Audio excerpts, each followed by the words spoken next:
Mark 3:29 says, "But whoever blasphemes against the Holy Spirit will never be forgiven. They are guilty of an eternal sin." New International Version.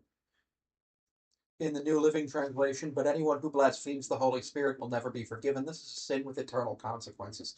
So in both those translations, the Gospel of Mark is stating that anybody who blasphemes against the Holy Spirit will never be forgiven.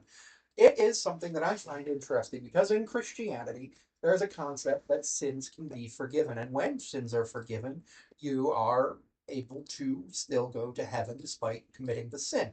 And there are a million different sins that could be committed. There's so many sins that Christians and Catholics have.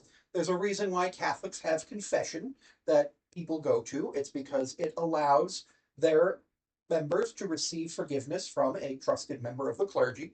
Now, blasphemy against the Holy Spirit is something interesting. I do believe it's something like, "I blaspheme and deny the existence of the Holy Spirit," or "I do all sorts of things." Now, I find this interesting because eternal consequences to me means death. And there are a lot of things in the Hebrew Bible that are punishable by death. I'm not going to go through the list of them because it's extensive, and we're not really going to. I'm not feeling like going through all of Leviticus right now. But in this case, it's not about death. It's about what happens after and going to the afterlife. And I find that relatively interesting that this is something that they consider to be an unforgivable sin, despite there, in my opinion, being much worse sins like harming children, harming adults, murder, things of that nature. But I don't know why this is the only unforgivable sin that there is. And I'm making this video because I would like to be educated on this because I've not actually found any good sources.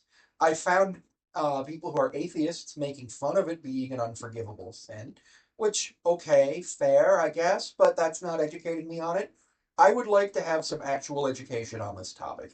Thank you. And again, thank you for tuning into the videos. Don't forget that you can also see me on Patreon at Sammy5436, where it's $1 a month. I also am seeable on Instagram at Sammy5436. What?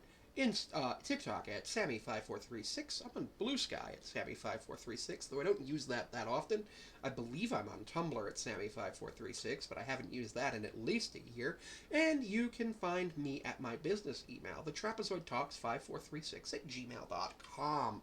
Any information you need to send to those business emails will be looked at. I generally look at my business email on Wednesdays and Sundays, so just do be advised that I do not always have the ability to respond immediately, but if you do send a email to my business email, and as long as it's not offensive, I will respond if it's something I'm interested in with something positive, and if it's something I'm not interested in, I will thank you for your email and go ahead and say that there may be a future opportunity for us to collaborate if that's something you're interested in.